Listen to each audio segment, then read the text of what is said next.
But one of the things that I wanted to share with you all today is work that I do on the side outside of get my general getting paid job, my 9 to 5 with Science Friday, and a lot of that is in merging science communication, sciences, and comedy. And for me, especially like social justice and comedy is something that like I love to do.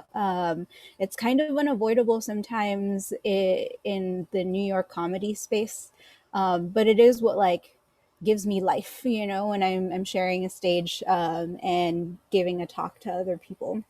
So I'll just share a little bit about myself. Let's see, hopefully this works. Okay, so again, my name is Kyle Marian Viterbo. I was actually born in the Philippines and I was there until I was 10. Went to St. Paul's Pasig in Manila, but my family is from all over the place and have kind of like that love of travel and like hopping from Mindanao to Visayas to Luzon has always kind of been a part of why I loved science too, and specifically why I was so fascinated by human evolution. But while I was a grad student at Stony Brook, I studied fossil habits because at the time that was like the closest thing I could get to like human heritage tied to the Philippines or Southeast Asia. And for a while, I worked at the American Museum of Natural History because I did my undergrad at NYU and I got a lot of experience there. And then ended up doing field work and digs in Spain for about 8 years. And that's where a lot of my colleagues are. It's usually digs in Neanderthal sites or Homo antecessor sites and that sort of thing. But let me lower this down because this is very loud.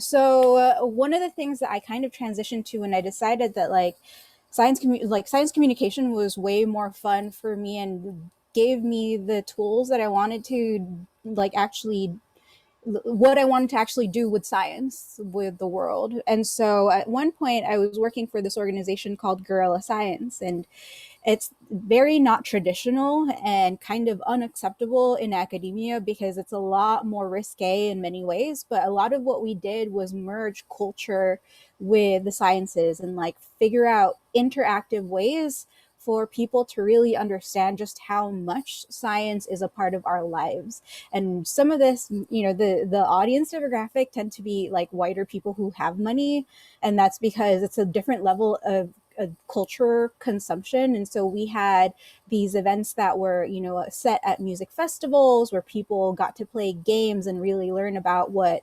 STDs are or like microbial life are. I produced and ran a few series that was specifically called like sensory speed dating attraction lab, where it was a speed dating event, but people got to really know how like the science of attraction through the experience.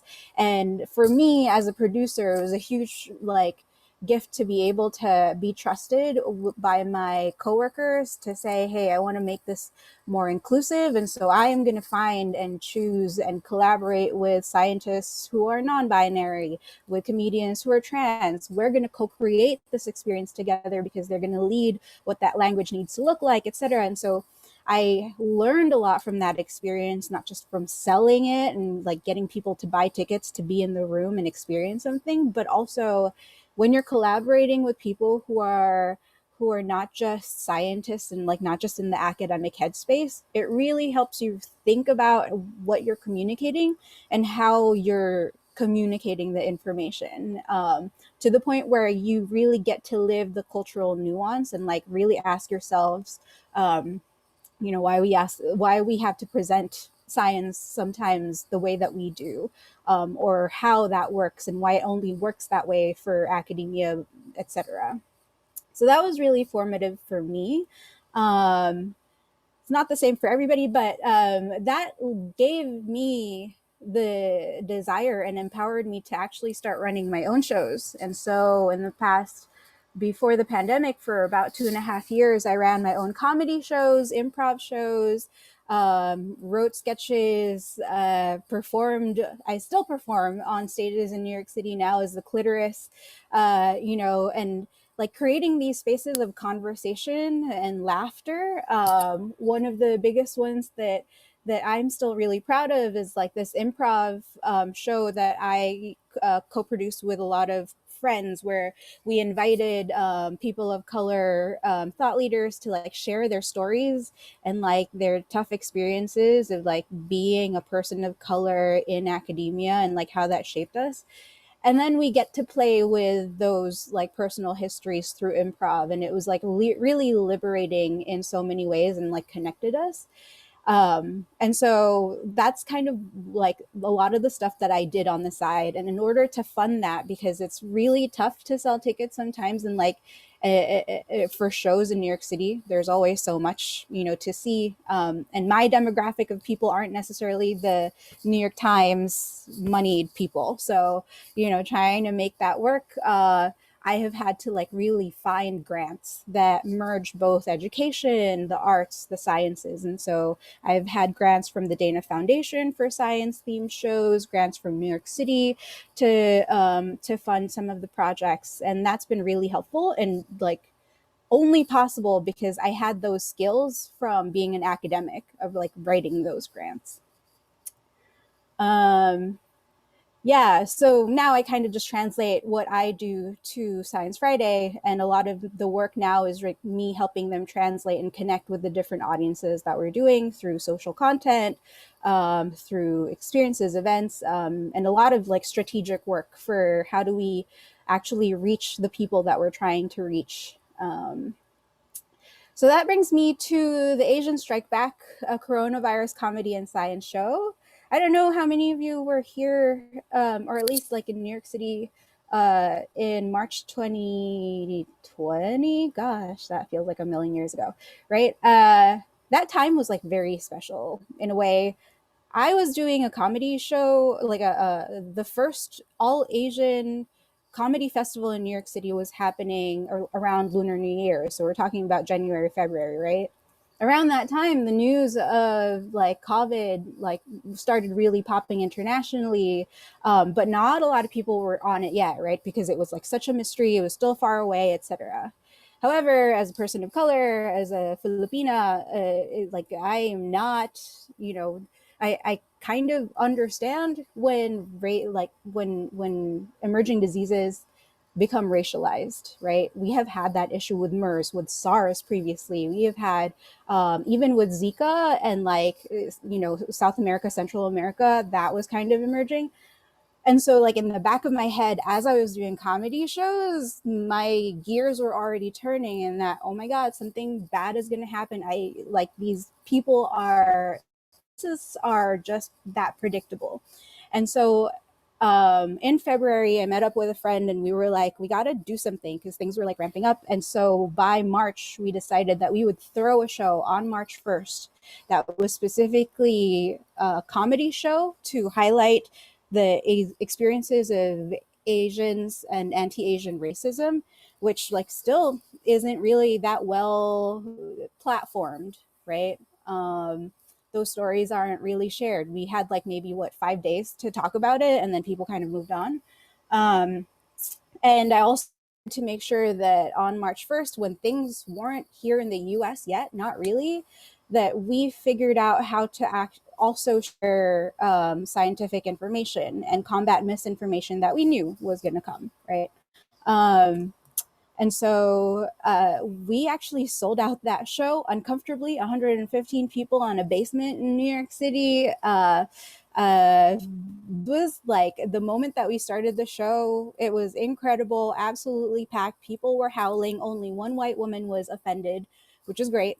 Uh, but by the time that we got out of the show, and after my friend Woody Fu sang his finale song, Coronavirus Takes Over Broadway, we got our first news that the coronavirus was in New York City, or in New York, that the first patient that tested positive was up in Rochester County. And so it was all very ironic because by the moment that we got out of that room, all of those jokes were already too soon.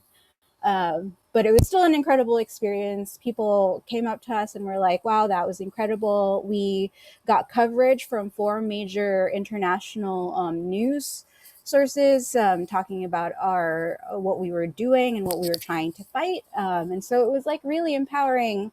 And then the pandemic happened, and it was, yeah, exactly what I thought was going to happen. So not fun, and everything shut down. I don't know if you have any thoughts, questions. Again, I want to just like keep this open, but one of the things that I really loved about that experience is that it really showcased, like, I would not have been able to produce that show, perform in that show, bring the people together if I hadn't been practicing all of these different muscles for creating more inclusive shows, for communicating my sciences, etc. Um, so that was like kind of a moment for me where it was like, if I don't do it, no one else will. If I don't do it now, like, this will never happen. It is now, it is the moment. And so we had to like really do it. And we were actually pretty nervous about ticket sales up until the last second. And then 2 days before, it was like, oh my God, there's too much. This venue does not have enough soap in the bathroom to take care of 115 people. So, but it worked out. I don't know if anyone had their mic off, or wanted to say anything. No? Cool. So yeah, so one of the things that I kind of wanted to share is just like how powerful comedy is for social justice, education, and outreach. And Natalie, you've seen these slides before. But one of the things that I love about it is like I get to challenge the status quo and reveal sort of the messed up logic behind people who think that they're right but are actually awful human beings, right? I do this character called Manang Alice, and she does a tour of the Philippines, to Americans. And a huge part of it is like, there's the layer of like, you typical Sir Mom, we're going to do a tour. Here's, Luneta Park, how amazing.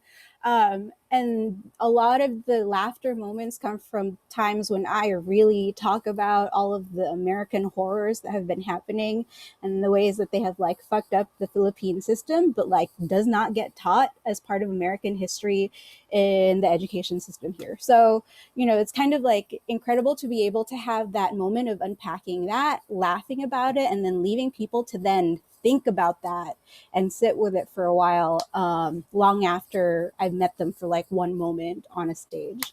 And so that's kind of what I call the refrigerator moment. Like, I get to play sort of a long game in terms of impact, because then, I make you laugh now, but then you walk away, go home, talk to your friends, say, oh my gosh, I saw this thing. And when you open the refrigerator door, you're like, oh my God, I get it. Like it's kind of a different approach to connecting with people with your science, or with how you want to engage folks with education. Um, the other thing too, and I want to like kind of highlight this with my co-producer's joke from the Asian Strike Back show, is like, we are able to like really condense a lot of information in a couple of lines, and academics are terrible at that level of editing. But it can be really powerful if you're allowed to let people laugh in that way. So I'll just tell this joke, which is Esther's joke, and then we'll see what you think about it. Please feel free to unmute so I can hear how you feel. Okay, so here's a joke. I was coughing in the subway the other day, and someone yelled, "Go back to your own country."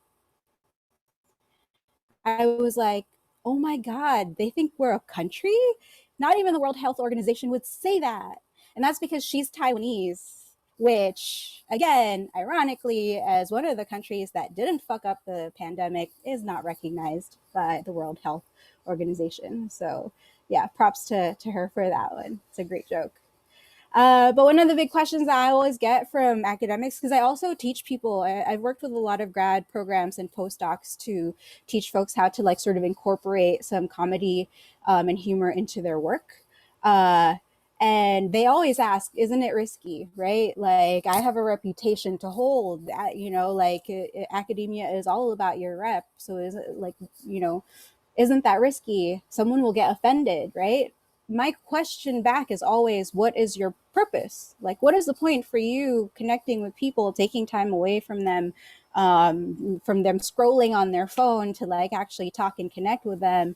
And that should always lead sort of, that's your North Star, not what other people think. Cause like, white people are going to be white people. So That's just one of the things that I kind of want to make sure people feel empowered by when they're starting to use humor into their stuff. Because one of the things that I have always been bothered by in conferences are, you know, like those talks where you get an award if you're a great speaker, and more chances than not it's a cis white man who's like got loads of jokes in his spiel, and it's like, well, yeah, he's so charismatic, and it's like, no, he was just cultured to be able to do that. He was encouraged from the get-go to be able to include all of those jokes and things like that. And like, that's the difference, is just how much your upbringing has allowed you to push the norms in different spaces to seem charismatic.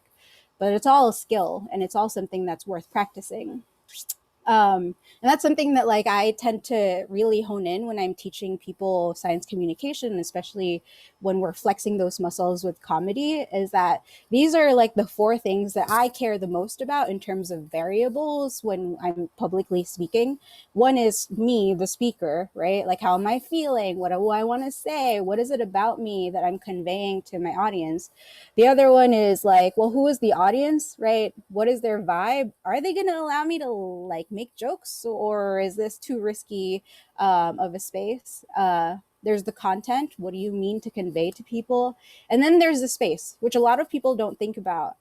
Whether or not I'm on a stage in, you know, a comedy bar in Brooklyn versus like I'm on a major stage in front of academics, those two things have completely different rules of engagement. And so that completely changes kind of how I'm able to push the boundaries with comedy. But sometimes when you just leave the best kind of joke to make them sort of sit up and pay attention, it does feel good when it works. And yes, 100% chance of upsetting someone. 100%. To do comedy, you have to be allowed by your audience to misbehave. And so, whether it's a good person or someone who's racist, if their audience is like down with them to make those jokes, that's what tells you, you know, like that's what dictates whether or not you're allowed to do the comedy in that space. Again, content, audience, performer, your actual venue is what affects the kind of conversation that you're having, because a lot of comedy is actually kind of mimic conversation. Like, it feels like you're having a conversation with a person, you're just not talking back, you're only replying with laughs. And then another thing that I really care about, especially when it comes to really questioning, well, who am I making feel comfortable in this space? Well, when I'm being Manang Alice and I'm challenging Americans to think about their American history when it comes to Philippines, I don't want them to feel comfortable because they fucked up. So, you know, like, I want my fellow Asians, you know, my fellow POCs to like recognize that there's power in that. And again, when I'm playing with comedy and making these spaces to be able to like really push and question, okay, if I'm talking about a specific science and I'm talking about, you know, the relationships between, say, like who benefits from science, who's being excluded, etc., I get to play with those power dynamics of relationships when I'm doing comedy, because I can see who's feeling uncomfortable, who's kind of down with it, who is ignoring me, etc. So it's been kind of like a powerful moment for me to like flex my skills of science communication. And a huge part of it too is that in order to get to that place where I feel comfortable on a stage, I have failed a lot and often. And that's something that I just don't think even now academics get enough of. And it's something that I really wish we're able to create more spaces for. So, yeah, I'm going to leave it here. If you have any questions, just, yeah, let's chat. Also, I can't really see your comments until I stop sharing. So let's do it. Yeah, the floor is open for anyone who wants to comment, question, share feedback, anything. So anyone can unmute for that.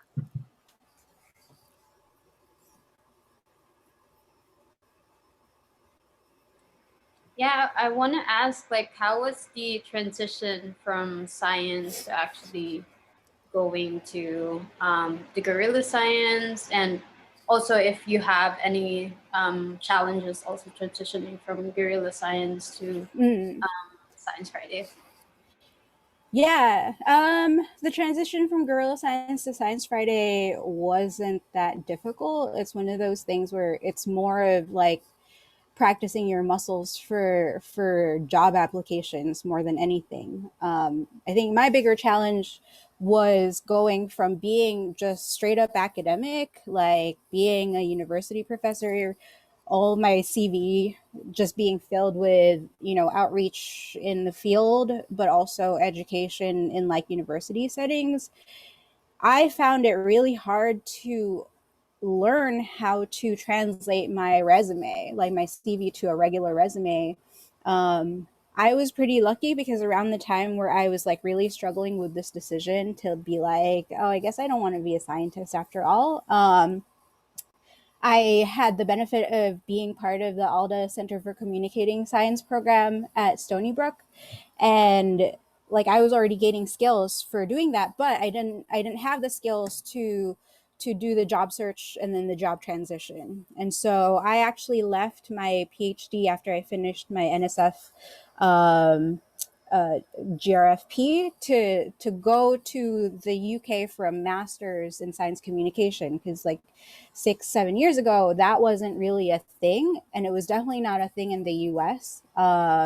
It's a little bit more ubiquitous now, but it's still very different. But the UK had over 10 years of tradition of like really like science communication as a field, public engagement as a field. So like there's a lot more thought and process that's happened there. And so I thought to give me at least that edge, because like even as a traditional scientist or researcher, I could not compete with journalists to get into the science journalism space. So I needed that sort of like skills building, knowledge building in between, which is expensive because like student loans in America. Um, but it's what helped me feel comfortable and supported to leave academia, because I like just wasn't like, I knew I had so much skills, I didn't know how to translate it. How do I even begin to sell myself in that space?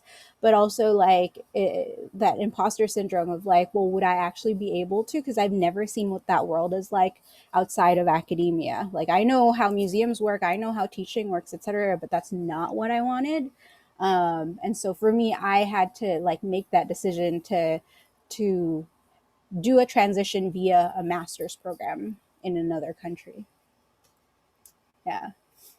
But after that, like for other psychom jobs, it just became a thing of like, oh, so that's how it actually works for people hiring. Oh, now I've met a few people and really asked them, you know, like what is that like process for hiring look like, gaining skills in one place, really like how do you, you know, like how do you reformat your resume so that you're competitive in a space. And that's great. Like those are all like outside of being an academic. It's just like very much an HR skill, that I just honed through practice.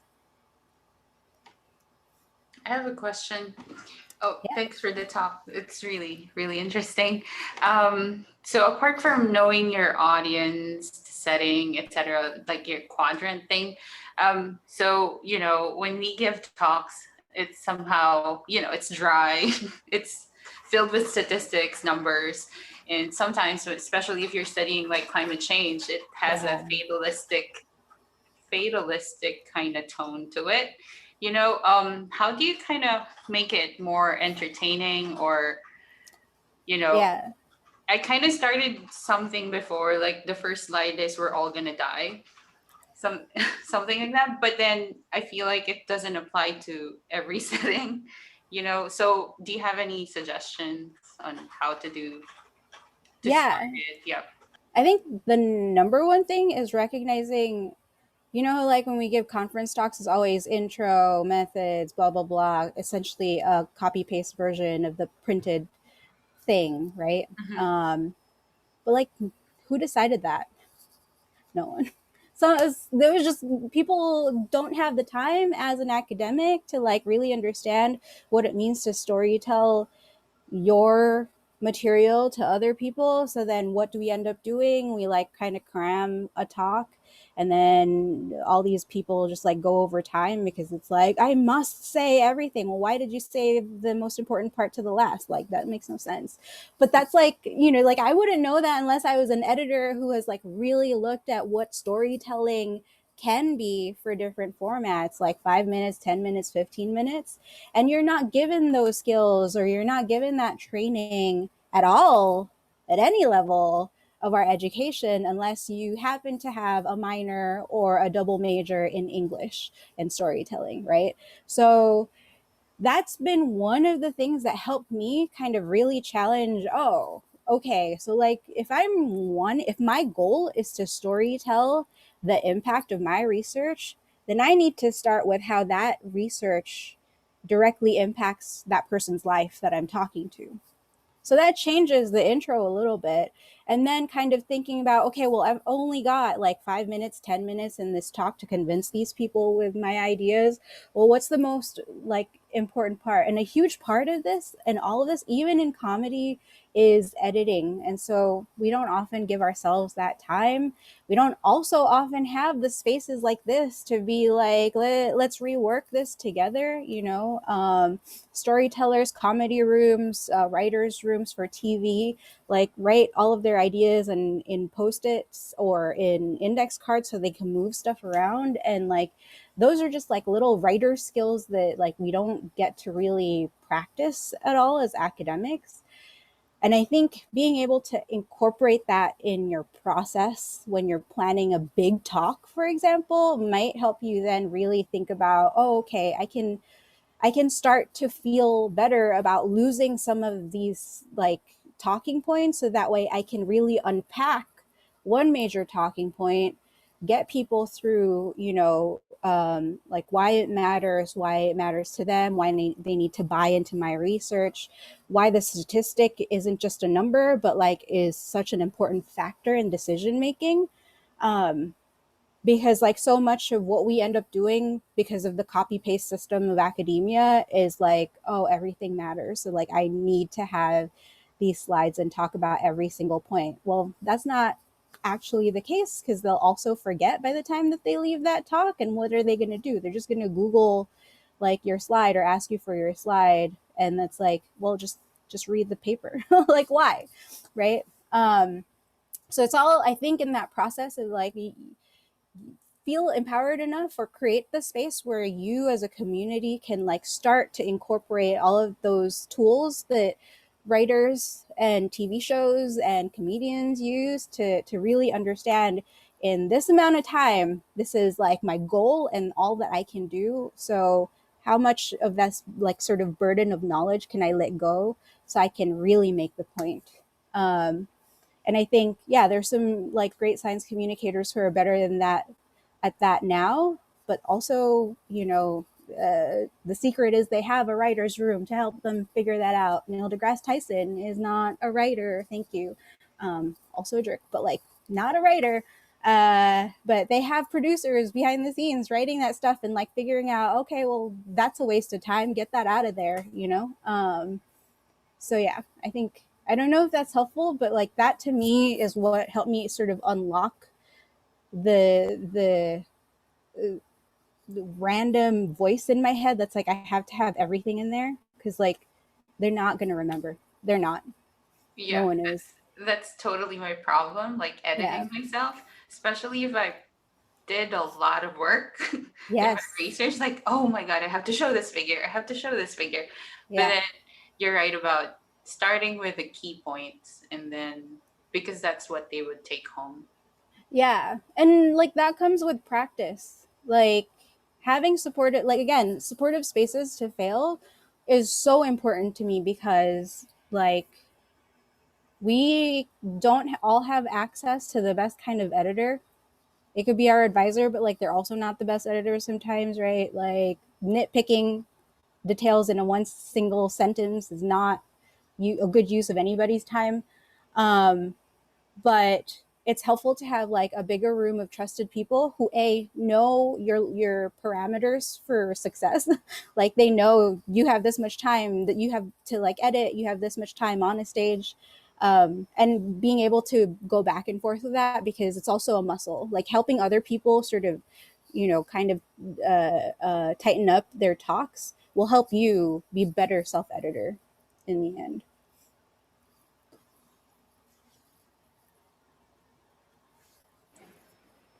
You kind of answered this already with what you talked about storytelling, but I guess I'm just curious, like, what are the things or skills that you learn in science communication that you wished you knew back when you were in academia, and what are the things in academia that really help you a lot in your science communication career now?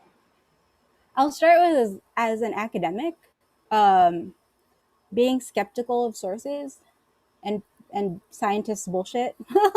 Like, truly, everyone has their agendas, right? And like, just because someone's gotten this stage and is famous doesn't mean they're a good scientist. um, and that's especially true in human evolution, paleoanthropology. Like, the famous ones are just happen to know the right people and have money.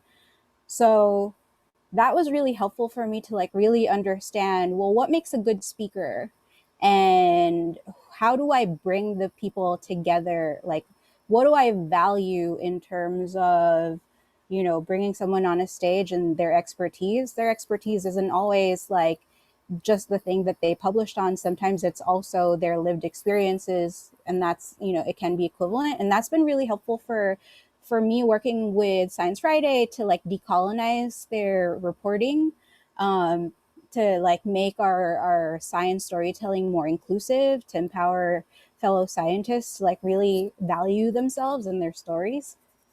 um, on the reverse side, for science communication in academia, a huge part of it is just like getting past the that what I said, burden of knowledge. Like, just because I know everything doesn't mean by saying all of this stuff to the person I'm talking to, I'll convince them that that's true. I won't get someone to think the way I think just by throwing all the information at them, because they process things differently.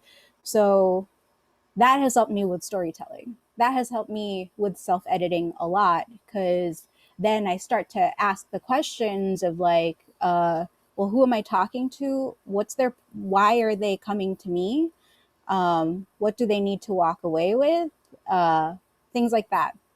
And like really kind of be more forgiving in terms of like, I don't have that much time, so this is as much as I'm going to get. Okay. Like, that's it. Uh, so that, like, practically, in practical terms, those were like the skills that were like really helpful for me, because it's also so much time and effort for you to like care so much when they don't care. Like, I can spend that time cooking my own food, I don't know, like sleeping. Yeah.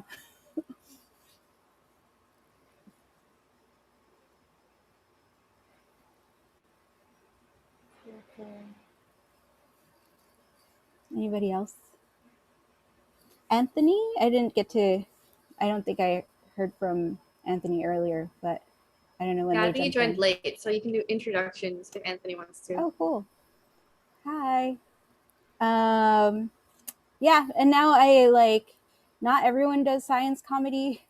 There's a few of us that do science comedy and like educational comedy. There's a home in New York City for it that I do a lot of shows in. I have a show tomorrow where I'm going to be talking all about banana ketchup and the female food scientist Maria Rosa. And so it's going to be like really fun and just kind of chill, but it's really been great to see that talking about science doesn't just have to be in a lecture hall. Like, it doesn't have to just be the acceptable version. There are some things that I have written and performed that I still don't want to share with my family, specifically the clitoris one, because it's like too much for them.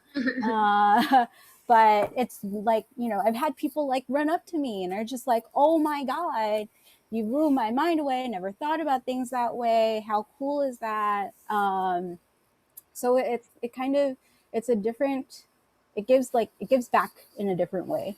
Um, to be able to create those experiences together. Have you always wanted to do comedy while you're still doing science? No? Okay. No. How I ended up in comedy was because I left my PhD right in Stony Brook to start a master's in science communication in the UK. And in the UK they have this these nights of comedy for academics. I've kind of brought it over with the Symposium Academic Stand Up, where I train people up, and it was the same there. People get trained up to do comedy and comedic storytelling with their science and like their life as a researcher. And the first night that I went with my cohort to like just hang out and watch and support, the last lady who performed had just defended her PhD. So she spent 8 minutes just talking trash about the entire process of defending a PhD in front of a bunch of white men who don't give a shit. And so it was just like so funny, so enlightening. It felt empowering because it was like, yeah, that's actually how things are. Why doesn't anyone talk about that and say that's like normal? Later on, I found out from one of my trainees who's a neuroscientist that apparently, like in psychology, the most amount of torture you can give a human, like for research, is putting them in front of a panel who are judging them. So, just like defending your PhD. So, yeah. um, and so, like, that was like the moment for me where I was like, oh my gosh, I have so much to say, especially about paleoanthropology and museums and Indiana Jones. And so that's kind of what got me started. But I never thought I was creative before that. Like everyone's like, yeah, science is creative, whatever. But like, no, like, yes, it is. But like, you don't actually believe that when you're doing the science. And so like that, it was then, like, it wasn't until I left my PhD program where I was like, oh, I guess I can be creative. Oh, I guess like comedy is fun and it's something that I can do, because no one showed me that it's actually just another skill that, you can flex. Like they're skills that you can learn.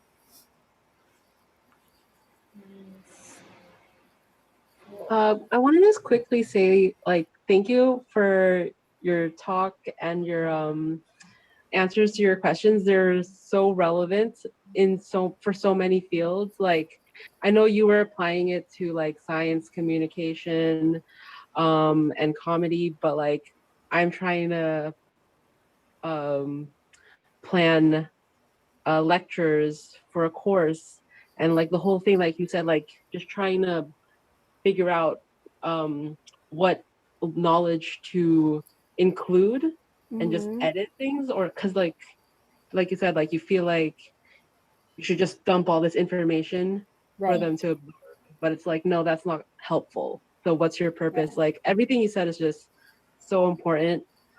So like, but like sorry, I mean, my question is not, at first I just wanted to say that like Yeah. I'm very fascinated, thank you so much, very inspired. So like you mentioned that you left your PhD program, and I was just curious, like what, like that's a really difficult decision. A lot of people stay in their PhD program just because of the sunk cost. Like Yeah. I've already done this. So Yeah. what, I guess, what helped you decide that a PhD was not meant for you and that you wanted to go into science communication? A therapist.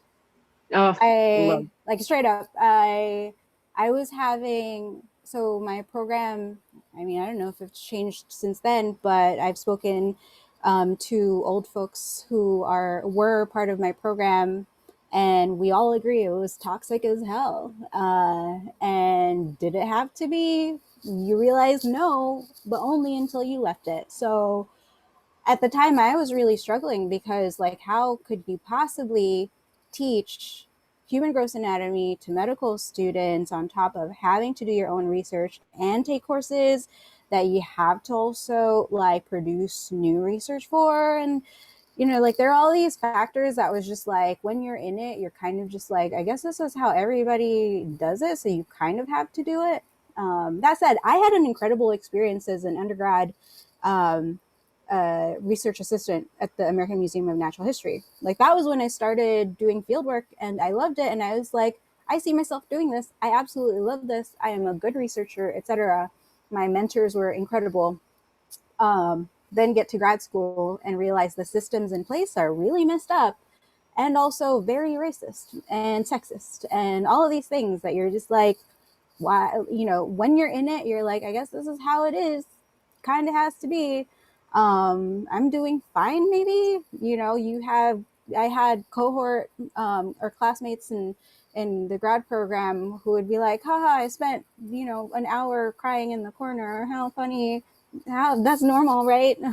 Or like right before an exam being like, yeah, oh my God, I would totally just jump in front of a bus if I could right now, but like, let's do this, right? And it's like, no, that's not normal.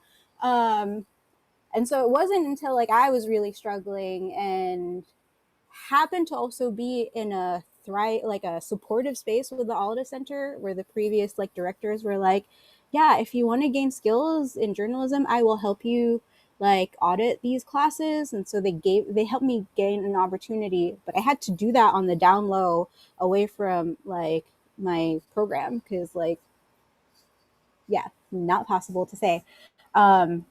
But that was what helped me, was like a therapist in the school was like, that's not normal, let's talk. And it empowered me too because I happened to have outside mentors who were like, yeah, a lot of people change careers, that's normal. um, but I needed the therapist to help me also overcome the like first generation like guilt that comes with it, Asians and like your family, your parents left another country, built the world, blah blah blah, so you can have better life and choices. And yeah, I was allowed to be a scientist even though it pays nothing. And they were like, "Are you sure nursing is better?" And I was like, "No, science." Um, like all of those things, like to then turn around and be like, oh my God, this is a bad idea. And like admit that to myself took the support of both therapy and like mentors. And since I've left, I have given talks at Brookhaven National Labs, in Europe, etc., have met women in different career levels in STEM who are all like, yeah, that's normal. Some people just stay there because they happen to have a family and they kind of couldn't leave and they're still doing okay, and that's fine. And then there are other people who've had a million different careers, and that's also fine too. So, like, but you don't see that when you're in academia. And so, like, I genuinely didn't think it was okay until I had the mentorship of people who were able to help me unlearn those things that I thought was true. Again, nobody taught me this, right? Like nobody told me that like this is how it has to be. Um, because that's kind of how the system works. But what works for me like can work for other people. But likewise, I have met a lot of people who have found mentorship and sisterhood and brotherhood with other departments that have helped them survive and thrive in a more toxic academic environment.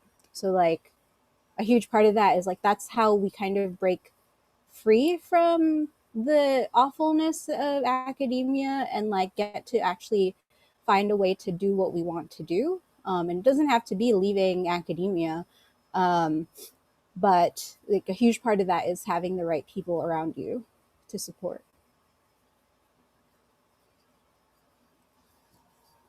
Thanks so much. Yeah. Okay, we have our last minute to the hour. So technically, Kumustahan ends at 9 for anyone who has to like leave and do things on their own. But if anyone has the last minute questions or comments, feel free to unmute. And otherwise, so I thank Kyle for being your speaker today Thank and you sharing for all of the having me. stories and things. Yeah, and if anyone wanted to see the show tomorrow, I think we're also streaming it for like, I think you can buy tickets to this live stream online if you don't want to come in person. The show is, Mhm. wait, let me get the link. Yeah, share in the chat. Yeah. The show is in the Lower East Side in Manhattan. But the live stream, yeah, you can just like watch anywhere. It's very nerdy. It's with some lovely people. Uh, also from one of them works at BioBus up at Columbia, and Will Cornell, etc. It's run by fellow scientists. They have like a cute podcast called Fax Machine. Um, and yeah, we're going to talk about Filipino food scientist and Jafran.